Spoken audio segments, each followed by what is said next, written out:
ಶ್ರೀರಸ್ತು ಶುಭಮಸ್ತು serial. ಅಣ್ಣ ತಮ್ಮನ ನಡುವೆ ವೈಮನಸ್ಸು, ಪರಿಸ್ಥಿತಿಯ ಲಾಭ ಪಡೆದ ದೀಪಿಕಾ.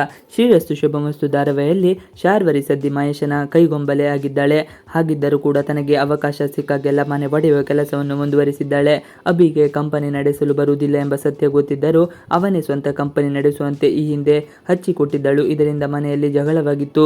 ಹಾಗೆ ಅಭಿ ಮನೆಯಲ್ಲಿ ಅವಿ ಜೊತೆಗೆ ಜಗಳ ಮಾಡಿ ತನ್ನ ಹೆಸರಿನಲ್ಲಿ ಕಂಪನಿಯನ್ನು ಬರೆಸಿಕೊಂಡಿದ್ದ. ಆದರೆ ಈಗ ಅದು 12% ಲಾಸದಲ್ಲಿದೆ. ಕೂಲ್ ಮೂಡ್ನಲ್ಲಿ ಸಮರ್ಥ್. ಈತ ಸಮರ್ಥ್ ಬಹಳ ದಿನಗಳ ಬಳಿಕ ತುಂಬ ಕೂಲ್ ಆಗಿದ್ದಾನೆ. ಹೆಂಡತಿ ಜೊತೆಗೆ ರೊಮ್ಯಾನ್ಸ್ ಮಾಡುವ ಮೂಡ್ನಲ್ಲಿದ್ದಾನೆ. ಕೆಲಸ ಮುಗಿಸಿ ಮನೆಗೆ ಬಂದವನೇ ಸಿರಿ ಜೊತೆ ರೊಮ್ಯಾಂಟಿಕ್ ಆಗಿ ಬಿಹೇವ್ ಮಾಡಿದ್ದಾನೆ. ಇದು ಸಿರಿಗೆ ಖುಷಿ ಕೊಟ್ಟರೂ ಮನೆ ತುಂಬ ಜನರಿದ್ದಾರೆ ಎಂಬ ಮುಜುಗರವಿದೆ. ಇವರಿಬ್ಬರು ಸರಸ ಸಲ್ಲಾಪಕ್ಕೆ ಮನೆಯ ಸದಸ್ಯರು ಅಡ್ಡಿಯಾಗಿದ್ದಾರೆ. ಜುಗ್ಗ, ಪ್ರಸಾದ್, ರಾಜೇಶ್ವರಿ ಎಲ್ಲರ ಎದುರು ಇಬ್ಬರು ಸಿಕ್ಕಿಬಿದ್ದಿದ್ದಾರೆ. ಅಣ್ಣ ತಮ್ಮನನ್ನು ದೂರ ಮಾಡಿದ ಶಾರ್ವರಿ ಕಂಪನಿಯನ್ನು ಲಾಸ್ ಆಗುವಂತೆ ಮಾಡಿದ್ದಲ್ಲದೆ ಅಭಿ ಮಾಧವ್ ಮೇಲೆ ಕೂಗಾಡುತ್ತಾನೆ. ನಿಮಗೆ ಜವಾಬ್ದಾರಿ ಇಲ್ಲ, ನಿಮಗೆ ಸರಿ ತಪ್ಪುಗಳ ಅರಿವಿಲ್ಲ, ಅದಕ್ಕೆ ಈ ಹೆಂಗಸನ್ನು ಮದುವೆ ಮಾಡಿಕೊಂಡು ಬಂದಿದ್ದೀರಾ, ನೀವೆಲ್ಲ ನನಗೆ ಬುದ್ಧಿ ಹೇಳುವುದು ಬೇಡ ಎಂದು ಕೂಗಾಡುತ್ತಾನೆ. ತುಳಸಿಯ ಬಗ್ಗೆಯೂ ಕೆಟ್ಟದಾಗಿ ಮಾತನಾಡುತ್ತಾನೆ. ಇದನ್ನೆಲ್ಲ ಕೇಳಿಸಿಕೊಂಡ ಸುಮ್ಮನಾಗಿರಲಾರದೆ ಅಭಿಗೆ ಬೈಯುತ್ತಾನೆ. ಕೋಪದಲ್ಲಿ ಕೈ ಎತ್ತುತ್ತಾನೆ. ತಮ್ಮನ ಮೇಲೆ ಕೈ ಎತ್ತಿದೆ ಎಂಬ ಬೇಸರ ಮಾಡಿಕೊಂಡಿರುತ್ತಾನೆ. ಪೂರ್ಣಿಮಾ ಕೂಡ ತಮ್ಮನ ಬಳಿ ಕ್ಷಮೆ ಕೇಳಿ ಎಂದು ಹೇಳಿರುತ್ತಾಳೆ. ಇದೇ ಸಮಯಕ್ಕೆ ಸರಿಯಾಗಿ ಬರುವ ಶಾರ್ವರಿ ಅಭಿ ಇತ್ತೀಚೆಗೆ ಹಚ್ಚಿಕೊಂಡು ಹೋದ್ದಾನೆ, ಅವನಿಗೆ ಸಮಾಧಾನ ಮಾಡಬೇಡ, ಅದರಿಂದ ಅವನಿಗೆ ತಪ್ಪಿನ ಬಗ್ಗೆ ತನಗೆ ಅರಿವಾಗುವುದಿಲ್ಲ ಎಂದು ಹೇಳಿಕೊಡುತ್ತಾಳೆ. ಅಭಿ ಆಸೆಗೆ ಪೆಟ್ಟು ತಂದ ಅಣ್ಣನ ವರ್ತನೆ ಅಭಿಗೂ ಶಾರ್ವರಿ ಮಾತುಗಳನ್ನು ಸರಿ ಎನಿಸುತ್ತದೆ.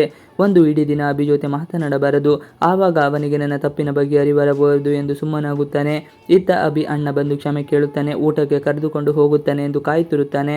ಆದರೆ ಅಭಿ ತನ್ನ ಪಾಡಿಗೆ ತಾನು ಊಟ ಮಾಡಿಕೊಂಡು ಬಂದಿದ್ದನ್ನು ನೋಡಿ ಬೇಸರವಾಗುತ್ತದೆ.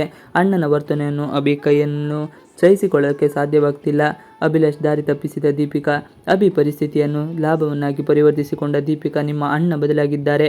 ಇದಕ್ಕೆಲ್ಲ ಕಾರಣ ತುಳಸಿ. ಅವರಿಗೆ ನೀನೊಬ್ಬನೇ ಅಲ್ಲ, ಪ್ರೀತಿ ಮಾಡಲು ಬಹಳಷ್ಟು ಜನರಿದ್ದಾರೆ.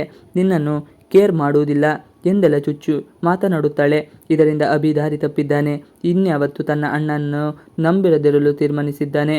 ಇದೇ ಸಂದರ್ಭವನ್ನು ಬಳಸಿಕೊಂಡ ದೀಪಿಕಾ, ನಿನ್ನ ಕಂಪನಿಯ ಒಡೆತನವನ್ನು ನನ್ನ ಅಪ್ಪ ಜನಾರ್ದನ್ಗೆ ಕೊಡು, ಆಗ ಎಲ್ಲ ಲಾಸನ್ನು ಸರಿ ಮಾಡುತ್ತಾರೆ, ನಿನ್ನ ಕಂಪನಿ ಎತ್ತರಕ್ಕೆ ಬೆಳೆಯುವಂತೆ ಮಾಡುತ್ತಾರೆ ಎಂದು ತಲೆಗೆ ತುಂಬಿದ್ದಾಳೆ. ಅಭಿ ದೀಪಿಕಾ ಮಾತನ್ನು ನಂಬಿ ಅವನು ಹೇಳಿದಂತೆ ಕೇಳುತ್ತಿದ್ದಾನೆ. ಇವಿಷ್ಟು ಇವತ್ತಿನ ವಿಡಿಯೋ. ಈ ವಿಡಿಯೋ ನಿಮಗೆ ಇಷ್ಟ ಆದರೆ please like, share and subscribe ಮಾಡಿ. ನೀವು ನಮ್ಮ ಯೂಟ್ಯೂಬ್ ಚಾನಲ್ಗೆ ಸಬ್ಸ್ಕ್ರೈಬ್ ಆಗಿಲ್ಲ ಅಂದರೆ ಬೇಗ ಸಬ್ಸ್ಕ್ರೈಬ್ ಮಾಡ್ಕೊಳ್ಳಿ. ನಾವು ಹಾಕುವಂಥ ಎಲ್ಲ ವಿಡಿಯೋಗಳು ನಿಮಗೆ ನೋಟಿಫಿಕೇಶನ್ ಮುಖಾಂತರ ದೊರೆಯುತ್ತದೆ. Thanks for watching video. Please like, share and subscribe our channel for more videos.